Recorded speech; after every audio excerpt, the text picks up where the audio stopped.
The pen sliced through the air before reason could catch up. A sound, half scream, half gasp, ripped through the jet bridge. Kian Ward staggered, clutching his neck, eyes wide with disbelief. Red spattered across the patterned carpet like spilled paint from one of his sketches. Passengers froze mid-step. Phones lifted. Nobody understood what they'd just witnessed. The flight attendant, Barrett Howe, stood still, his hand shaking around the capped stylus he'd turned into a weapon. He came at me, he stammered, voice thin and cowardly, the lie already collapsing beneath its own weight. Kian's sketchpad hit the floor, pages fluttering like startled doves. The pen he'd used to draw superheroes only hours ago now lay a few feet away, its twin pressed cruelly against his throat seconds earlier. For an instant, silence claimed the corridor. Then the world erupted. Help him! Someone screamed. Malik, Kian's older brother, lunged forward, but two airport guards grabbed him, shoving him back. He fought like a man underwater, each movement slow, desperate, useless. "Let me go! That's my brother!" he yelled, his voice raw enough to scrape bone. Geron, their uncle, stumbled after him, but was forced to the wall by another guard. His glasses slid from his face and shattered on the tiles. Without them, the scene blurred into color and motion. The red, the panic, the trembling hands pressing at Kian's neck. Barrett muttered again. Self-defense, though no one had seen Kian move an inch toward him. A flight nurse rushed down the ramp, knees hitting the carpet beside the boy. She pressed gauze against the wound, her fingers slick with blood. "Call an ambulance, now!" But instead of action, a new figure appeared. Devin Gauss, a supervisor in a gray suit, eyes darting not to the victim but to the crowd. "Collect the phones," he ordered under his breath. "Every one of them. No footage leaves this gate." A junior attendant hesitated. "But he's bleeding." "Phones first," Devin snapped. "Do it." The crowd recoiled as uniformed staff began demanding devices, shouting about safety protocol. Panic turned to outrage. People argued, resisted. In the confusion, one man, a bystander with dreadlocks and wire-rimmed glasses, turned his camera toward his chest. Lawrence Finch, law student and part-time streamer, whispered into his mic, "Still live, every second of it, Barrett's attack." Devin's cover-up streamed to the internet in real time. Kian tried to breathe. Blood bubbled at his lips. His fingers, small and trembling, pressed against the side of his neck. He didn't understand. One moment he was doodling a hero with wings. The next, his own voice became a strangled gurgle. The nurse's hands slipped. The gauze turned crimson. "Stay with me, sweetheart," she pleaded. Malik finally tore free and crawled toward his brother. "You're okay, Kian. You're okay." But the words were lies he needed to believe. When paramedics finally arrived, their shoes squeaked across the floor. One barked orders. "Pressure here. Get the airway." They lifted Kian onto a stretcher. His head lolled. The stylus clattered beside him, the cap still on. Geron shouted after them as they pushed through the gate doors. "Don't let him die, please." His voice cracked, splintering the air.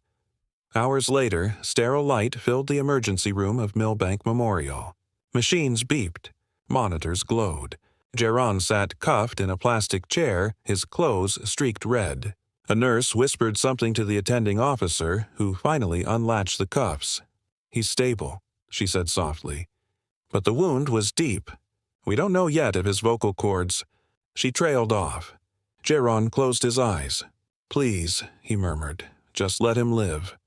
Outside, Malik stood by a vending machine, untouched water bottle in hand. His knuckles were white, his shirt stiff with his brother's blood. He stared at the wall like it had answers. The world had shrunk to the size of that hospital corridor, the hum of fluorescent light buzzing louder than thought. He replayed the moment again and again, the look in Barrett's eyes, the smirk that didn't fit the crime. And then the realization hit him like another wound. Barrett hadn't been surprised. He'd been prepared, Malik whispered to no one. "They tried to erase us before we even hit the ground." At sunrise, the world caught up. A 43-second clip flooded social media before dawn, the same footage Lawrence Finch had streamed. It showed the boy, the pen, the blood. No filters, no commentary, just truth, raw and shaking. By 8 a.m., justice for Kian was everywhere. By noon, Skylinks Airways' press team had locked its accounts. Outside Eastmere International, protesters gathered beneath the departure screens holding cardboard signs that read, "A pen isn't a weapon." "You, let him draw." Inside the ICU, Kian lay unconscious, pale beneath the rhythmic pulse of the heart monitor. Malik sat beside him, phone in hand, the viral video looping silently on the screen. Each replay tore him open again, the flash of movement, the soundless gasp, the collapse. He leaned close to his brother's ear and whispered, "I swear, Kian, they'll hear you, even if you can't speak." He didn't know yet that the whole world already was. What began as one boy's scream is about to ignite something far larger. Truths buried in boardrooms, lies disguised as safety, and the beginning of a war fought with evidence, not weapons. By the time morning sunlight struck the chrome of Eastmere International, the world had already chosen sides. The video was everywhere, trending on every platform, dissected frame by strangers who now knew Kian Ward's name as if he were family. And yet, behind the mirrored glass of Skylinks Airways' corporate tower, a dozen people sat in a soundproof conference room pretending not to panic. Devin Gauss, the gray-suited supervisor who'd barked, "Collect the phones," paced the carpet until his polished shoes squeaked. Across the table, Barrett Howe sat pale and silent, his fingers twitching around a paper cup of untouched coffee. His lawyer, a man built entirely of necktie and nerves, whispered, "Say nothing. Not to press, not to police, nothing." Devin slammed a file onto the table. Too late for silence. That live stream's got 6 million views. He pointed toward the wall-mounted screen where the video looped again. Shaky footage of Barrett stepping forward. The flash of motion. The crimson. Every replay was a confession they couldn't retract. A woman from PR finally spoke, her voice smooth as glass and twice as fragile. "We craft the narrative. Self-defense. He mistook the pen for a knife. Stress. Poor lighting." Devin cut her off. He stabbed a 12-year-old Callie with a pen cap. The room fell into that special kind of silence corporate people make when they know ethics is no longer profitable. Then Callie straightened her blazer. "Then we bury it deeper. Claim the footage was edited." Everyone nodded, except Barrett. He just stared at his trembling hands, whispering something that sounded like, "I didn't mean to."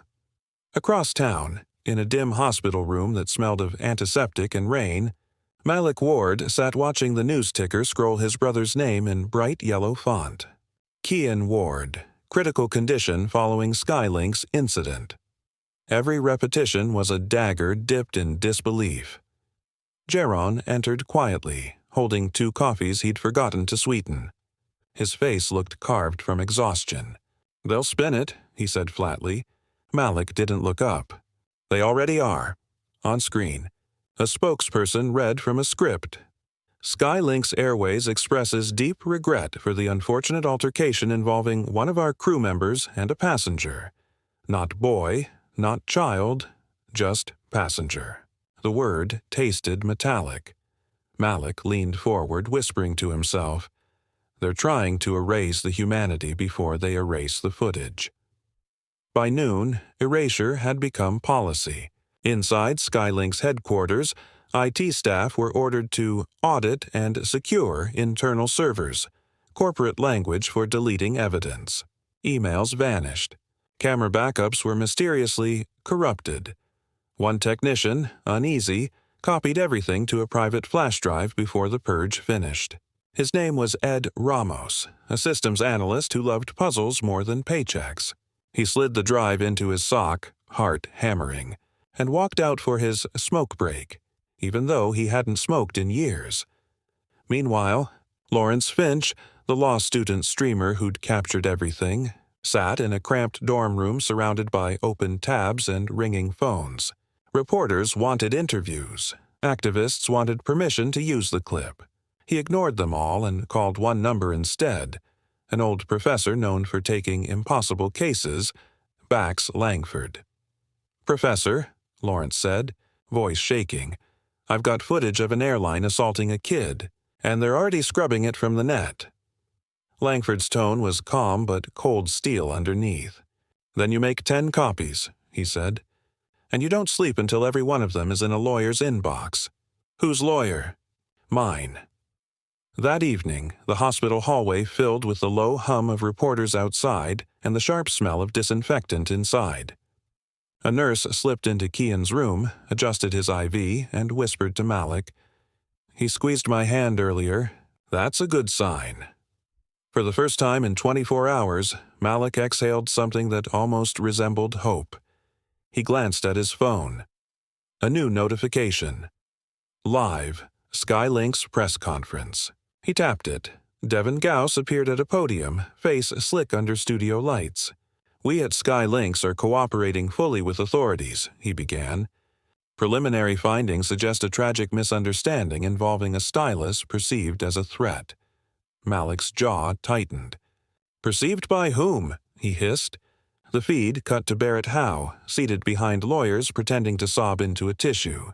Every tier was a performance coached by PR. Then a different feed popped up. Lawrence Finch live, uncut footage. Plus corporate audio. Someone had leaked a recording, Devin's own voice from the gate. "Collect the phones. We don't need this footage going viral." The internet detonated. Comment sections turned into bonfires. Within minutes, hashtags multiplied like sparks. Skylink's lies, she let Kian draw, got truth on tape. At Skylink's HQ, alarms weren't just digital, they were existential. Stock prices hiccuped. Investors called at 3 a.m. Devin threw his phone across the room. "Find out who leaked that." But the real problem wasn't the leak. It was the pattern beginning to surface. Old posts resurfaced, complaints from passengers of color, accusations of profiling at the gate, ignored HR forms. The dots were connecting themselves. Back at the hospital, the rhythmic beep of Kian's heart monitor felt steadier. Malik sat beside him, scrolling through a flood of messages, strangers offering prayers, artists sending drawings, children holding pens in solidarity. He turned the screen toward his unconscious brother and whispered, "You started something, kid. You really did." Outside the window, Eastmere's night skyline blinked with neon and protest fire. Chants rose faintly from the street below. "A pen is not a weapon. Justice for Kian." The world had heard, and it refused to unhear. As the protests swell and the cover-up crumbles, one recording will surface that changes everything. A private call, dripping with arrogance that turns outrage into a revolution. Because the truth doesn't just leak, it explodes. It started with a sound that shouldn't have existed. Laughter. Not the kind that heals, the kind that mocks. A private call. A lazy chuckle. A single sentence that would burn across every screen in the nation by sunrise. "All this over a kid with a marker," Barrett Howe sneered. "Guess I should have used the blunt end." The voice was unmistakable, cold, smug, and within hours the internet made sure it would never disappear again. At 2:14 a.m., a journalist from the New Point Ledger received an anonymous file labeled Gate 24B, Audio Internal. By 2:30, it was online. By 3, it had gone supernova. Talk shows, podcasts, live streams. Everyone was replaying the same vile tone, the arrogance of a man who thought a child's pain was punchline material. Blunt end trended within minutes. In a cramped ICU waiting room, Malik Ward jolted awake to the ping of his phone. He pressed play. The moment he heard Barrett's voice, he went still. Then came the laughter. Something in him snapped. Not rage exactly, but clarity. "They're laughing," he whispered, voice trembling. "They're actually laughing." Geron, half asleep in the chair beside him, looked up. "Who?" "The man who stabbed him." Malik's voice cracked. "The company that protects him." They both stared at the sleeping boy behind the glass wall. Kian, pale and still, machines breathing rhythm into his silence. Geron rubbed his temples. We're not letting this slide anymore. By morning, the world agreed. Outside Skylink's Airways headquarters, the crowd swelled from a few dozen to thousands. Cardboard signs became banners. Murmurs became chants. Silence is violence. A pen is not a weapon. Camera drones hovered like hornets. Reporters tripped over cables trying to capture every tear, every clenched fist, every echo of fury. Lawrence Finch stood near the barricade, his live stream. Counter ticking upward in real time, hundreds of thousands of viewers. He wasn't hiding anymore. Day 2, he said into the camera, and Skylink still hasn't apologized to a child they nearly killed. You want justice? Don't scroll. Share. Inside those mirrored towers, panic smelled like expensive cologne and burnt coffee. Devin Gauss stormed into Barrett's holding room. You idiot, he barked. You recorded yourself? Barrett flinched. It was a private call. There's no such thing as private when you've stabbed a minor on camera, Devin snapped. He spun toward Callie from PR. Find out who leaked that audio and kill the story. Callie's fingers danced nervously on her tablet. Too late. It's everywhere. TikTok, Reddit, international feeds. Devin slammed his hand on the desk. Then find a new villain. I don't care who. By evening, Skylinks' official statement hit the press.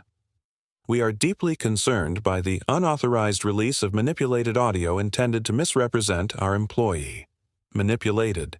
That word tasted like gasoline to the public, and the fire spread faster. Across the city, Bax Langford, the civil rights attorney who'd taken Lawrence's call, sat in his office as his assistant slid a flash drive across the table. Audio's authentic, she said. Source, Bax asked. Internal server. A tech guy at Skylinks copied the logs before they purged them. Bax smiled thinly. Then we have leverage, and they have a funeral. That night, Malik met Bax for the first time in a dim hospital cafeteria. The lawyer looked like he'd been carved from midnight and coffee stains. You want justice? Bax asked, voice low. Then you let me turn this into war. Malik hesitated. I don't want war. I want truth. Same thing, Bax said, standing. Truth is the only war worth fighting. By the next sunrise, Skylinks wasn't just a company in crisis. It was a symbol of everything rotten beneath the polish of corporate slogans. Every hour brought a new leak. Deleted emails, internal memos marked sensitive, logs showing security orders issued before the attack. Someone inside was bleeding information, and someone outside was connecting the dots. Malik watched the newsfeed glow blue against Kian's bandaged face. A reporter said the word movement. He whispered it again to himself, almost disbelieving. A movement.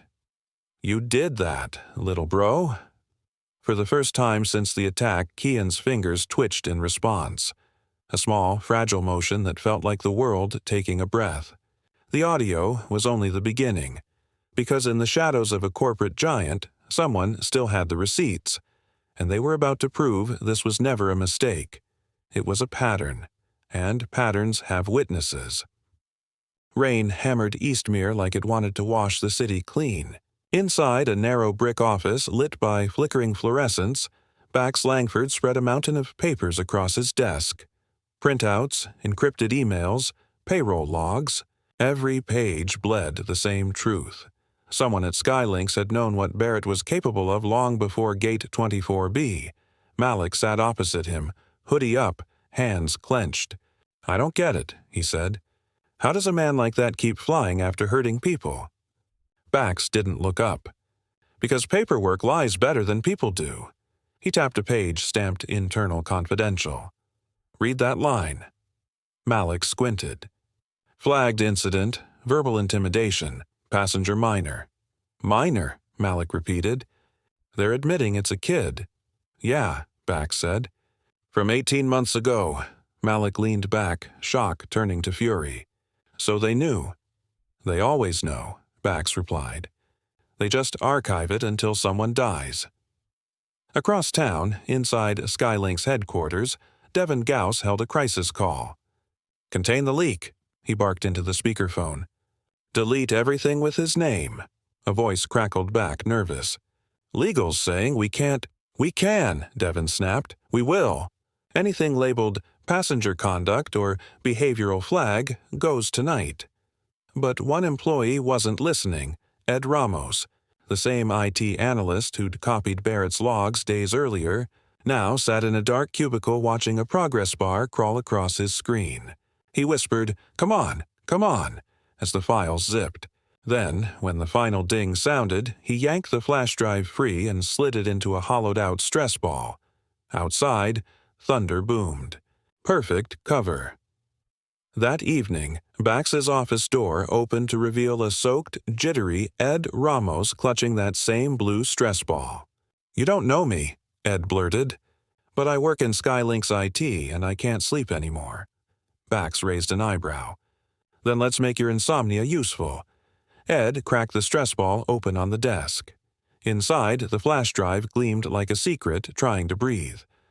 "Every complaint, every cover-up memo, every email from Devin Gauss," he said, "including one that's going to burn the boardroom down." He double-clicked. The first file opened with a timestamp from 6 weeks before the attack. Subject: Recurrent conduct concerns. How? B. Recommendation: Assigned to low-traffic routes. Monitor temperament. Avoid minors where possible. Malik's stomach twisted. They knew he shouldn't be around kids. "And they still put him at the gate," Bax said, jaw tightening. Ed nodded. "There's more." A memo marked Priority Red. He opened it. The screen filled with a blunt directive from Devin Gauss himself. If incident arises, activate Safety Protocol 17. Classify as passenger provocation. All crew reports to follow same language. Bax exhaled, slow. They pre-wrote their excuse. 2 hours later, Malik sat by Kian's bedside, the glow from his phone reflecting on the clear tubing taped to his brother's throat. "He wasn't a mistake, Kian," he whispered. "You were their plan B before you ever boarded that plane." The machines hummed softly. Indifferent but alive, the only witnesses that never lied. Next morning, Bax walked straight into the district courthouse, a leather folder under his arm. He slammed it down before a sleepy clerk. "Emergency motion to preserve evidence," he said. "Skylink's Airways is destroying internal files tied to a federal assault case." The clerk blinked. "You have proof?" Bax smiled. "Oh, do I?" By noon, Judge Edgar Granger's order hit the wire. All Skylink's digital records frozen pending investigation. Devin Gauss threw his coffee at the wall when he heard. Meanwhile, the leaks kept multiplying. Ed Ramos's files reached journalists, activists, and every major newsroom with one subject line: pattern of predators. Each document told a horror in bureaucratic tone: flagged behavior, unsubstantiated, a minor injury, settled quietly, crew retraining deferred. When a local anchor read one on live TV, the studio went dead silent. "A pen is not a weapon," the anchor whispered, "but cover-ups are." Back at the hospital, Malik scrolled through thousands of messages. Strangers were sending sketches of pens transformed into torches, wings, swords. One caption read, "For Kian, so the quiet kids can be heard." He turned the phone toward his brother. Kian's eyes fluttered open for a heartbeat, unfocused but awake. Malik froze, half laugh, half sob. "You hear that, kid? The world's drawing with you." The heart monitor beeped faster, steady as a drumline. That night, Bax stared out his office window, the city lights bleeding through the rain. He dialed Malik. "It's starting," he said. "What is?" "The fall. Skylink's just lawyered up with the same firm that defended Archer Oil. You don't hire crisis legends unless you know you're guilty." "So what now?" Malik asked. "Now," Bax said, We go public with everything. He turned from the window. Tomorrow, we show them the pattern. The files were the spark. The hearing would be the explosion. Next comes the chapter where evidence meets courtroom, and Eastmere will watch justice walk in wearing a suit and a storm in her eyes. The rain stopped the morning the courthouse doors opened. Eastmere finally exhaled just long enough to hold its breath again. Reporters clogged the marble steps like a living tide. Cameras blinked. Microphones glowed red. And at the heart of the storm, Malik Ward walked through the crowd with Bax Langford at his side. No entourage. No lawyers in polished formation. Just purpose. Behind them, Geron carried a folder thick with affidavits. Every sheet inside was another bruise on Skylynx's reputation. When they entered the courtroom, even the hum of conversation stopped. The air had the density of history. Judge Edgar Granger adjusted his glasses and said simply, "Let's begin." The prosecution called its first witness, not a passenger, not even a relative, an accountant. She unfolded her trembling hands and testified how she'd been told to categorize passenger complaints to reduce incident ratios. Bax leaned against the podium, tone polite but surgical. "Miss Reeves, were any of those complaints related to crew aggression?" She hesitated. "Yes, many, including one under Barrett Howe's name." A murmur rippled through the benches. Cameras clicked like rain starting up again. Bax nodded slowly. "And what happened to those files?" Her answer was a whisper. They were deleted. Judge Granger's gavel cracked the silence. "Order." But the damage was already done. 3 words were now floating in the courtroom's air like smoke. They were deleted.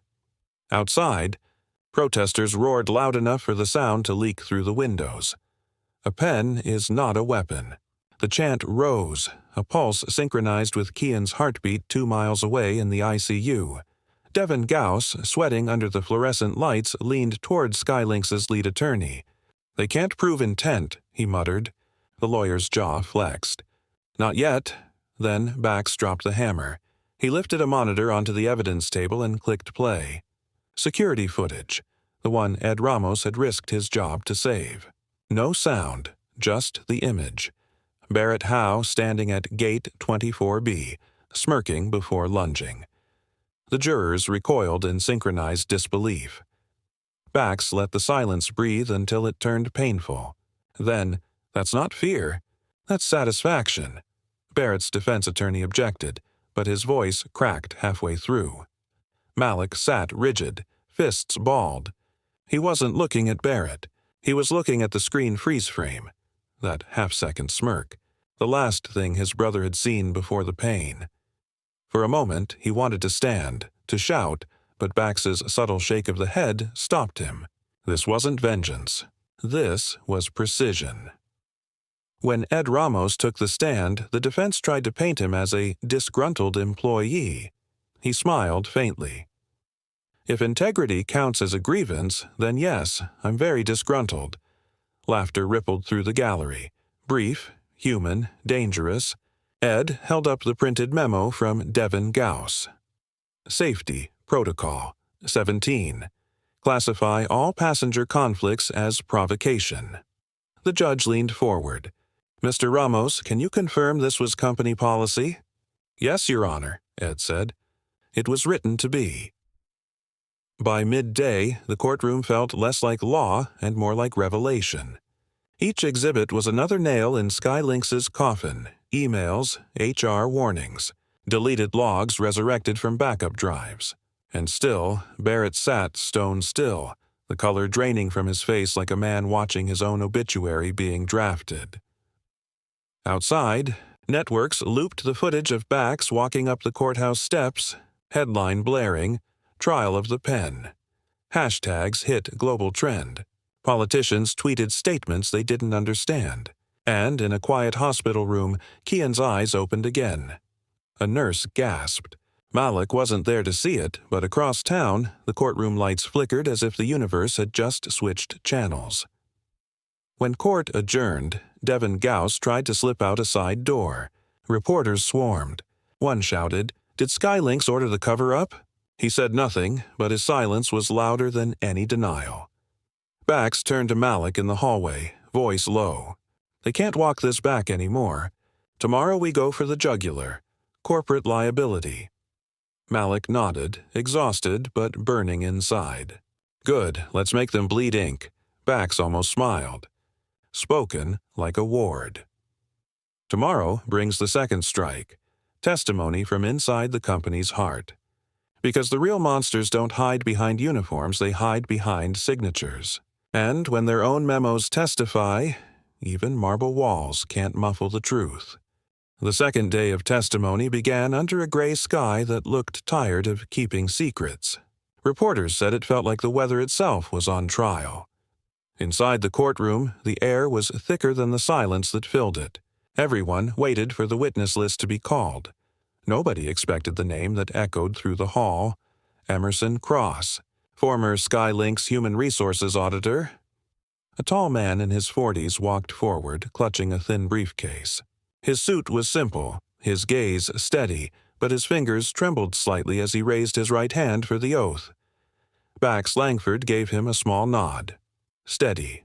You're not alone, Mr. Cross, Bax began. You worked for Skylinks for 8 years? Yes. And why did your employment end? Emerson smiled thinly. Because I asked too many questions about the wrong people. A quiet chuckle rippled through the spectators before the judge's gavel restored order. Bax gestured to the folder on the stand. Would you tell the court what that is? Emerson opened it carefully as though handling explosives. These, he said, are internal reports from employees and passengers, hundreds of them. Most were dismissed without action. A few were lost.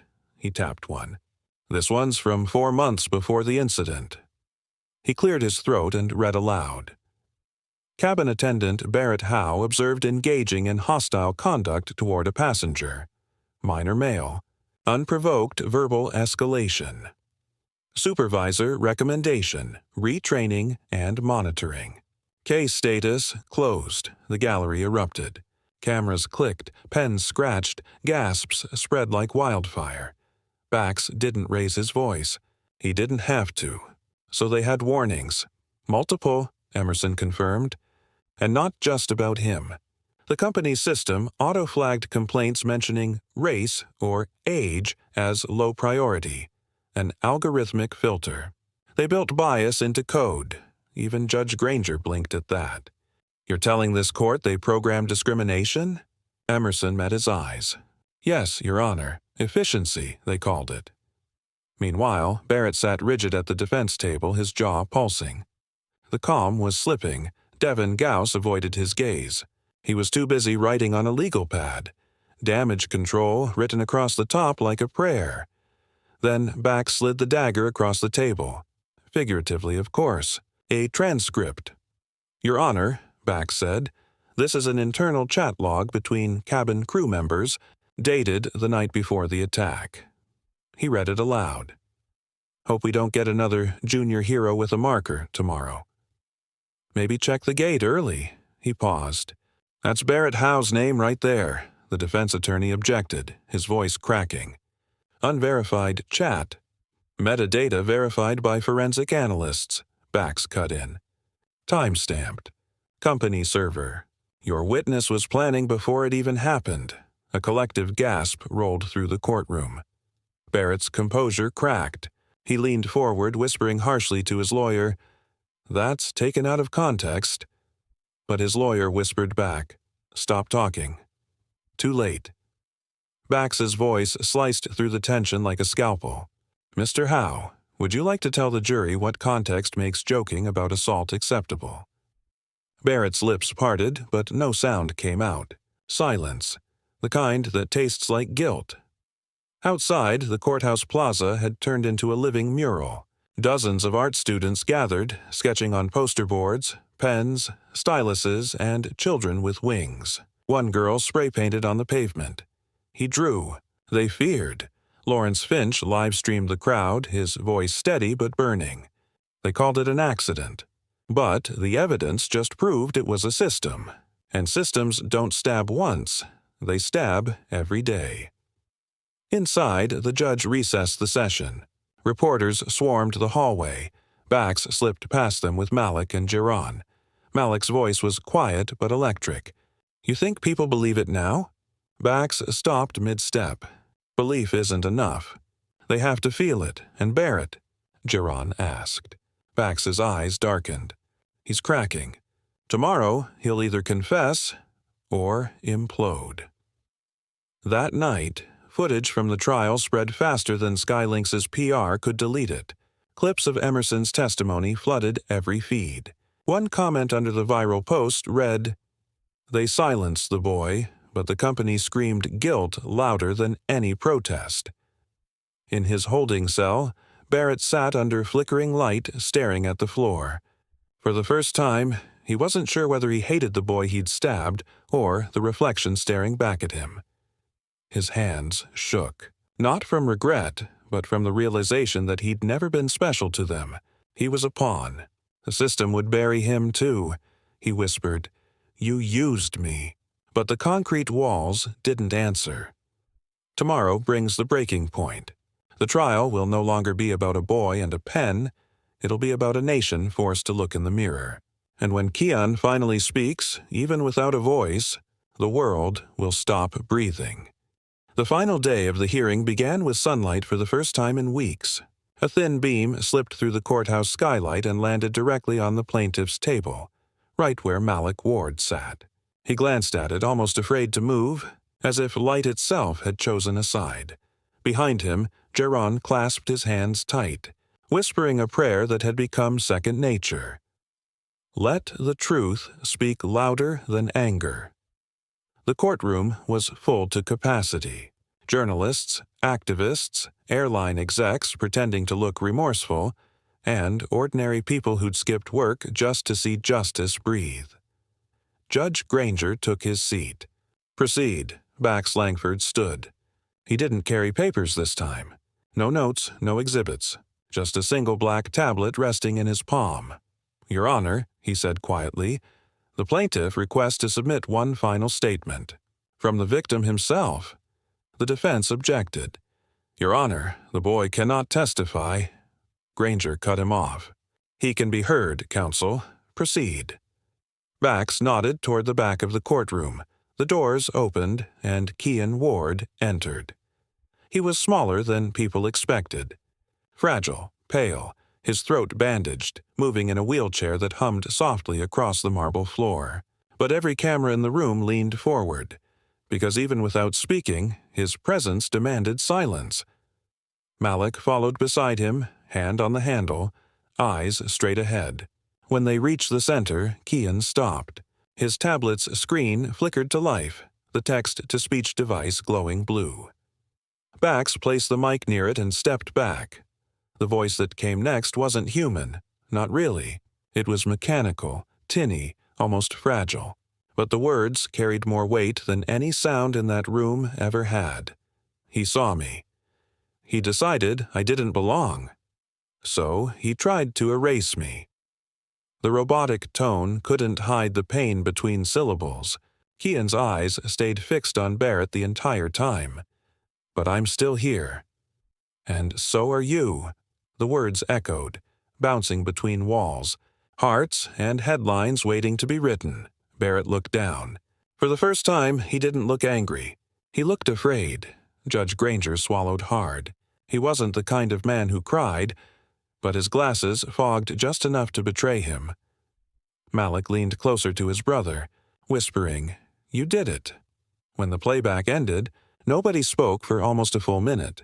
Even the usual scribble of journalists had stopped. Then, softly, a single sound broke the silence. A sob from somewhere in the gallery. Then another. And then applause. Quiet at first, then unstoppable. The judge's gavel came down sharply. "Order!" But even he couldn't stop the tide of humanity breaking free inside his courtroom. Outside, the footage went viral before the court adjourned. Kian's voice, mechanical yet piercing, spread across continents. People who had never cared about airline policy suddenly cared about humanity. One clip, captioned, "He spoke anyway," hit 10 million views within an hour. Inside, Barrett finally broke. He stood abruptly, shaking, voice cracking under the weight of weeks of silence. "I didn't mean to kill him," he shouted. "They told me to watch him. They said—" His lawyer yanked him down before the confession could finish, but it was too late. The gallery gasped. Reporters exploded into motion. The lie had finally spoken for itself. Backs turned to the judge, calm even amid chaos. "Your Honor, I believe the truth has now testified." When the court recessed, Malik wheeled Kian down the hallway, reporters trailing like shadows. One called out, "Kian, how does it feel to know the whole world heard you?" Malik stopped, crouched beside his brother, and looked up at the cameras. "He can't answer," Malik said softly, "but he doesn't have to." Then he looked directly into the lens. "You heard him. That's the point." That night, the streets of Eastmere glowed not from protest fires, but from candles. Hundreds of people gathered outside the courthouse steps, holding pens up high like torches. Some sang softly. Some just stood in silence. The city had found its voice in the quietest boy alive. The verdict is near. But justice doesn't stop with one courtroom. It's about to shake an empire. Next, the moment Eastmere stands still, the gavel drops, and the world learns what true power sounds like. The courthouse was packed long before dawn. Lines curved around the marble steps, umbrellas bobbing under the drizzle, faces lit by the glow of phone screens streaming live coverage. They called it Judgment Day, not because people wanted revenge, but because they wanted the world to finally name what had been hiding in plain sight. Inside, every seat was taken. The air smelled like wet paper and nerves. Malik sat beside Bax Langford, his knee bouncing uncontrollably. Across the aisle, Barrett Howe sat with his head down, the arrogance drained from his eyes, replaced by something that almost resembled regret, or maybe just fear. Behind him, Devin Gauss whispered furiously with Skylynx's lawyers. His tie was crooked. His future was collapsing. Judge Granger entered. The murmurs faded instantly. He adjusted his glasses, the faint tremor in his hand betraying how much this day meant, even to him. "Court is now in session," he said, voice firm but heavy. "The jury will present its verdict." The foreperson, a middle-aged woman with tired eyes and a trembling sheet of paper, stood. "We, the jury, find the defendant, Barrett Howe, guilty of aggravated assault, intent to harm, and willful misconduct." Barrett closed his eyes. His lawyer's hand fell uselessly onto his shoulder. The foreperson continued. "In addition, we find Skylynx Airways liable for systemic negligence, suppression of evidence, and obstruction of justice." Gasps, murmurs, then silence. Even the walls seemed to listen. Judge Granger looked up. "The sentence will follow pending federal review, but let it be recorded. Accountability, at long last, has arrived." And then, a single clap. One person, then two, then dozens. The gavel pounded for silence, but this time nobody obeyed, because this wasn't just a verdict. It was a release. Outside, chaos bloomed into celebration. Hundreds poured into Eastmere Square, waving banners. The pen won. Justice drawn, not written. News anchors tripped over words trying to keep up. Headlines screamed across continents. Airline found guilty in landmark assault case. Boy without a voice speaks for millions. Inside the courtroom, Barrett was led away in cuffs. As he passed Malik, he hesitated, then muttered, "I never meant for this." Malik's reply was cold, but calm. "You did. You just didn't mean to get caught." Barrett flinched like the words hit harder than any sentence could. At the same moment, across town, Skylynx's boardroom descended into chaos. Emergency meetings. Frantic calls to investors. Stock prices nosedived in real time. Devin Gauss tried to hold a press conference, but every question began with the same word. Why? He had no answer. For once, the company that had controlled every narrative found itself speechless. Meanwhile, outside the hospital, Something extraordinary happened. Kian Ward, still weak, still pale, throat wrapped in gauze, was brought to the window overlooking the courthouse plaza on a hospital gurney. When the crowd below saw him, they erupted. Thousands lifted pens into the air, shimmering in the sunlight like tiny swords of truth. Kian raised his trembling hand and did the same. 1,000 phones captured it. That single image, a boy, scarred but unbroken, holding a pen like a flag, became the symbol of the movement. Later that night, Malik stood beside Bax in front of the courthouse steps. The press lights had dimmed, but candles now filled the square instead. "You know," Bax said quietly, "most verdicts fade by morning. This one won't." Malik nodded. "Because this one wasn't just about law. It was about sight." "Sight?" "Yeah," Malik said. "The world finally saw us. All of us." Then his phone buzzed. A message from an unknown number. Ed Ramos. "They're starting to talk. Inside Congress, about airline reform." "You did it, kid," Malik smiled faintly. "No," he whispered. "He did." He looked up toward the hospital window where Kian's silhouette sat bathed in moonlight. The night was quiet now. No sirens, no shouting, just the faint hum of city life returning, slower, softer, aware. A journalist's closing headline summed it best. A boy lost his voice. A nation found its conscience. The trial ended, but the battle for change is just beginning. In Washington, the hearings are about to start, and what began with a pen will soon rewrite the law itself. Washington smelled of rain and polished marble. By the time the Senate Committee on Transportation convened, every seat in the gallery was taken. Cameras blinked like fireflies. The air vibrated with anticipation, history's pulse ticking under fluorescent light. It had been 2 months since the verdict that shattered Skylinks. Executives resigned. Stockholders fled. But what came next wasn't about punishment. It was about prevention. The world wanted new laws. The world wanted never again. Senator Evelyn Crane, chair of the committee, rapped the gavel once. "This hearing will come to order. Today we review systemic negligence within the aviation industry, specifically the failures leading to the assault of passenger Kian Ward." Her tone wasn't political. It was maternal and fierce. The nation leaned in. At the witness table sat Bax Langford, suit crisp, voice calm, eyes like steel. Beside him, Malik Ward, still wearing the same bracelet Kian had made him from yarn months before the attack.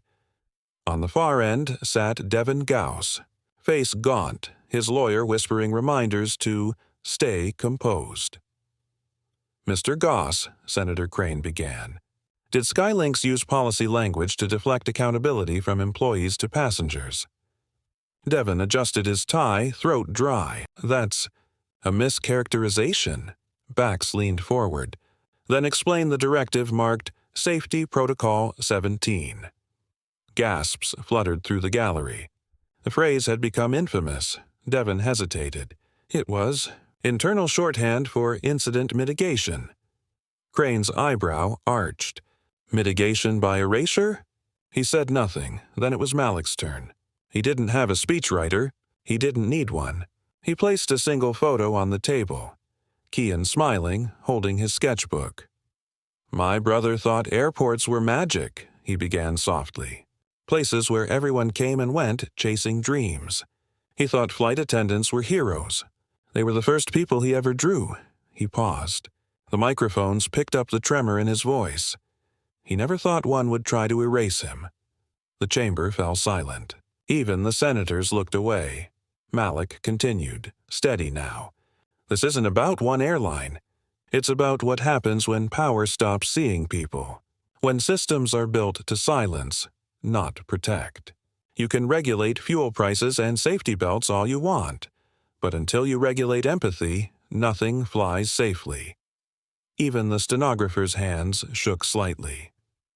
Outside, the nation was watching. Cafes paused their screens. Schools streamed the hearing live. Social media boiled with one phrase: Hearing of the century. When Bax took the microphone, his words hit like well-aimed bullets. Corporate negligence isn't an accident. It's a culture. And culture is policy in disguise. He held up Ed Ramos's flash drive, the artifact that started everything. This drive represents what one man risked to expose and what thousands ignored to maintain comfort. We're not asking for reform. We're demanding accountability baked into law. Senator Crane nodded slowly. And what would you call this law? Bax smiled faintly. The Kean Act. The proposal was simple yet revolutionary. Mandatory transparency for all incident reports. Independent review boards for discrimination claims. Legal protection for employee whistleblowers. Real consequences for concealment. When Crane read the draft aloud, the chamber applauded, something that wasn't supposed to happen in Washington. Devin Gauss shifted uncomfortably. He tried to salvage dignity. With respect, Senator, one tragedy cannot redefine an entire industry. Crane's gaze sharpened. You're right, Mr. Gauss, but this one will. The cameras zoomed in on his expression. Cornered, pale, a man realizing history had already erased his defense. Outside the Capitol, the crowd grew larger by the hour. Teachers, students, pilots, mechanics, all holding pens in the air like a new kind of flag. Someone had painted across the Capitol steps in bold blue letters. A pen drew the future. That night, the hearing highlights dominated every network. One anchor said, voice trembling, "The last time a child suffering changed law this fast was half a century ago." Kean watched from his hospital bed. Propped against pillows, his mechanical voice box sitting silent on the tray beside him. He didn't need it now. He just smiled faintly as Malik turned off the TV and whispered, "They're calling it your law, little brother." Kean blinked twice, his way of saying thank you. The Kean Act passed unanimously 3 weeks later. For once, Congress didn't argue. The world has changed. But stories like this never end. They evolve. Next, Part 10. The Legacy of Ink. Because truth doesn't just win once, it keeps rewriting the future, line by line. A year later, the city of Eastmere didn't look the same. The courthouse that once echoed with protests now stood quiet beneath a new monument. A bronze sculpture of a pen breaking through stone, sunlight catching its tip like fire. The plaque beneath it read, "For Kean Ward, the boy who spoke without a voice." Every morning, people stopped there, lawyers on their way to hearings, students heading to class, flight attendants on their first day of training. Some left flowers, others left pens. Most just stood silently, remembering. Malik Ward sat on the courthouse steps, a sketchbook in his lap, his brother's old one worn and patched with tape. A child approached shyly, holding a small drawing. "Is it true he drew superheroes?" the boy asked. Malik smiled faintly. "Yeah, said everyone could be one, even if they didn't have powers." The boy handed him the drawing. It was of a boy in a cape holding a pen like a sword. Malik's throat tightened. That's exactly how he saw the world. The child grinned, then ran off to join his school group taking pictures by the monument. Across the plaza, Bax Langford gave a brief TV interview. "The Kean Act has already changed procedures in 37 countries," he said. "Whistleblowers are stepping forward, airlines are publishing their reports. We still have a long way to go, but the silence is broken." The reporter asked, "Do you ever think about him?" The boy. Bax glanced toward the statue. "Every day," he said. "He reminded us that justice doesn't shout. Sometimes it just refuses to be quiet." Meanwhile, inside a small classroom in Southridge Elementary, a group of kids watched a documentary titled "The Boy Who Changed the Skies." The film showed Kean's story, not with blood or courtrooms, but through animation drawn from his own sketches. When the credits rolled, their teacher asked, "So, what did we learn?" A little girl raised her hand. "That even if people don't listen when you talk, they might listen when you draw." The class nodded solemnly. Outside the window, the world seemed a little bigger. Far from the city, in a quiet prison library, Barrett Howe sat alone. He didn't watch the news, but he'd heard about the monument, about the law, about the boy. Sometimes he'd wake up hearing the mechanical echo of that courtroom voice. He saw me. He'd cover his ears, but memory doesn't respect walls. He now spent his days shelving donated books, mostly art and literature. One day, he found a children's sketchbook left behind on a bench. On the first page, someone had written, "To whoever needs a new start, begin here." Barrett closed it slowly. For once, he didn't rip the page out. At the Eastmere Museum of Civil Justice, a new exhibit opened titled The Legacy of Ink. At the center was the original stylus, sealed behind glass. Beside Kean's first drawing of a winged figure flying over clouds, the caption read, "A weapon in the wrong hand, a symbol in the right one." Visitors stood silently, some crying, some smiling. It wasn't just a display. It was a reminder that transformation is the only true justice. That evening, under the same courthouse steps where it all began, Malik met Lawrence Finch, the streamer whose shaky video had changed everything. "You ever think about deleting that stream?" Malik asked. Lawrence laughed softly. "Every day. But then I remember. If I hadn't posted it, the world wouldn't have seen what I saw. The boy, the pen, the truth." Malik nodded. Yeah, he'd like that. He always believed art was just truth with color. They stood together, watching the monument glow under streetlights. Later that night, Malik returned to Kean's hospital room, now empty except for a vase of white lilies and a single drawing pinned to the wall. Kean's last sketch. It showed two figures, one small, one taller, standing on a hill, pens in hand, facing a sunrise. At the bottom, in shaky handwriting, Kean had written 3 words before he passed. "Keep drawing hope." Malik pressed his palm against the glass frame, eyes burning but unbroken. "I will," he whispered. Outside, the city lights flickered like stars that refused to fade. On rooftops, murals of Kean appeared, painted by strangers who'd never met him, carried by people who never heard his real voice but felt its echo in their bones. The boy who couldn't speak had become a language. They tried to silence a child, but silence is never empty. It listens, it gathers, it grows. One voice can start a whisper. One whisper can start a storm. And sometimes, all it takes is a pen. As the camera pans over the monument, thousands of pens glint in the sunrise. A new dawn breaks over Eastmere, not brighter but wiser. Because now, everyone who passes that plaza knows some stories aren't meant to be forgotten. They're meant to keep writing us. If this story moved you, don't let it fade into silence. Subscribe to Power and Destiny Stories, where voices that were never heard finally find a stage. Every story you watch keeps justice alive, one click at a time.